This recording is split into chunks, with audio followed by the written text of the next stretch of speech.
अपना कर्म में ईमानदारी रखो। सबसे पहला कर्म योग ही सदैव हो संसार में। हम जहां भी कार्य कर रहा, जिस क्षेत्र में भी कर रहा है, बस अपनो कार्य ईमानदारी से, और हमारा से कोई भी जीव बस दुखी नहीं होना चाहिए। कोई भी जीव अगर कभी हमारा से दुखी छे तो फिर परमात्मा का तो भूल ही जाओ। आप मीरा का देखो, कितनी देवर जेठ और सास न ननद न कितनी कितनी तकलीफ दी, पर बताओ मीरा ने आज तक कभी किसी के साथ गलत करी? नहीं तो परम भक्त थी, भगवान की कुछ भी कर ही सकती थी, पर नहीं, भक्त कभी किसी के साथ गलत नहीं करते। और कभी हम अगर परमात्मा का मार्ग पर निकले आए तो हमारी जबान को पहले काबू में रखो, क्या हम किसी को गलत तो नहीं बोलता, किसी का विषय में कोई गलत तो हम सोच नहीं रखता। हमारा कर्म को सुधारो। जब तुम्हारा कर्म सुधरेगा तो फिर परमात्मा का लेने जानो पड़ेगा, कहीं नहीं। भगवान गीता का 9वां अध्याय में बोले नहीं, जगत व्यक्त मूर्ति ना, हे अर्जुन जगत के रूप में मैं ही व्यक्त हो रहा हूं, कण कण में मैं ही व्याप्त हूं। जब कोई दूसरे के साथ कभी कोई छल कपट करता है, वो दूसरे के साथ नहीं कर रहा है, वो खुद के साथ ही कर रहा है।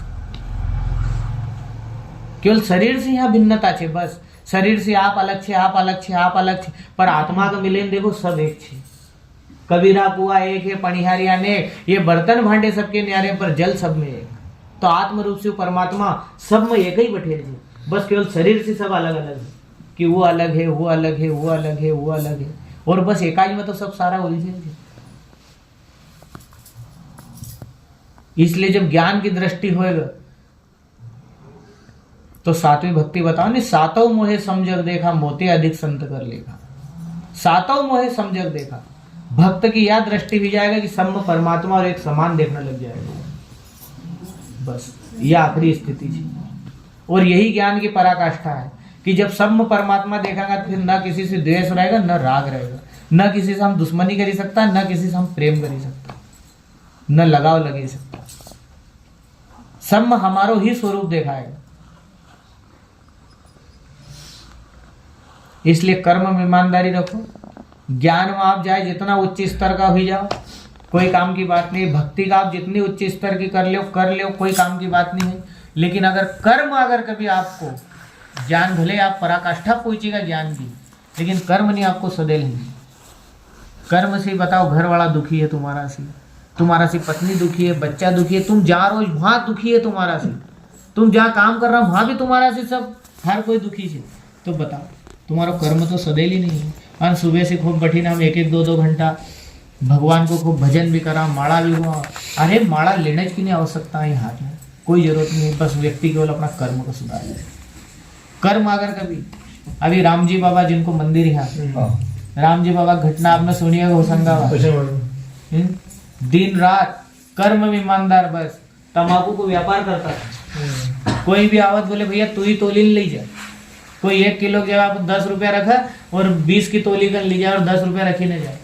पर भगवान का दिन रात भजन में, किसी की यो बिन बोला भैया तू इतनी तोली ले रहो, उतनी ले रहो, पर शाम का सब देखा नहीं तो ले जाने वाला भले 1 किलो पैसा रखेगा और 2 किलो लेगा, शाम को उनकी भी 1 किलो बराबर, उधर पैसा बराबर, सब बराबर भी जाते।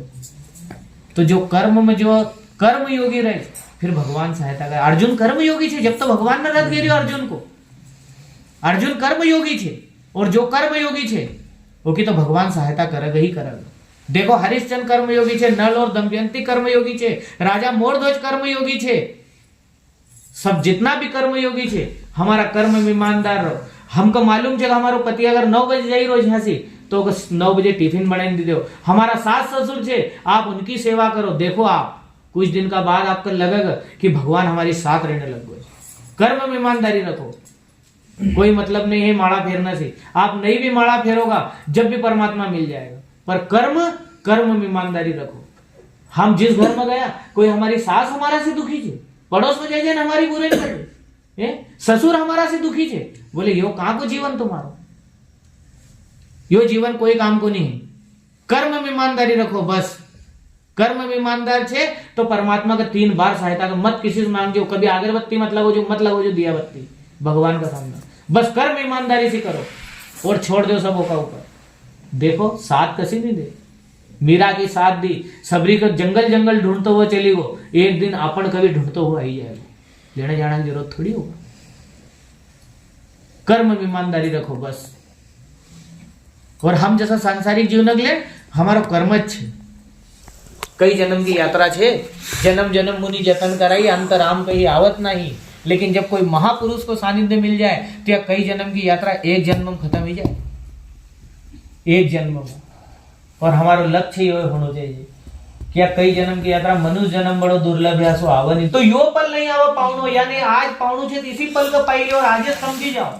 2 दिन बाद कभी आप सोचोगा कोई कथा सुनाने के लिए आई है, कोई भी ना होगा। तो जो पल हमको मिलो हमको वो को ही लाभ उठाना चाहिए।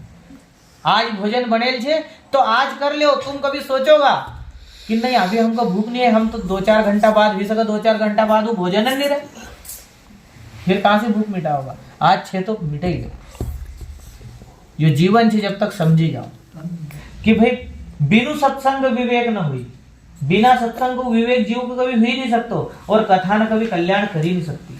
कथा न तो इतनी पढ़ी ने, इतना शास्त्र पढ़े जितेंद्र भैया कि आप कभी सुनता जाओ नहीं, और कभी कोई व्यक्ति कभी मर जाए तो ओकाश से कभी अगर वो ढाक देने तो बदबू भी बाहर आओ। इतना शास्त्र भरेले हिंदू शास्त्र में, इतना शास्त्र है वो जलाने का आवश्यकता नहीं पड़ा। अरे लकड़ी लाने जरा आवश्यकता नहीं, जितना 4 खेड़ा यो पूरा कर दिया, अगर कभी पूरा मर जाए नहीं तो उन्हीं किताबन नाम जड़े दे।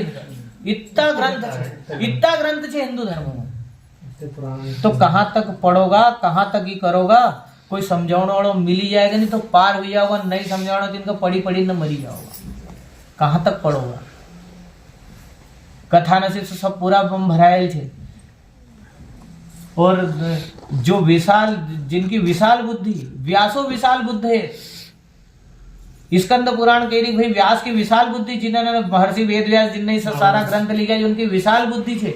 अब बताओ वो विशाल बुद्धि वाला छे जितेंद्र भैया, फिर सोचो का हाथ का लिखेल ग्रंथ न लेने कितनी विशाल बुद्धि चाहिए समझने का। अब कोई उनकी बुद्धि को होए, अभी तो हम कहीं को देखा देखी नहीं इतनी स्पीड से लिख ही सकता। गणेश जी ने सब सारा ग्रंथ लिखा है और वेद व्यास जी ने स्पष्ट बोल दिया तो कि भैया मेरा जो विचार आया होगा वो तुझे लिखना है, और लिख लिया तो ठीक, नहीं मैं रुकूंगा नहीं।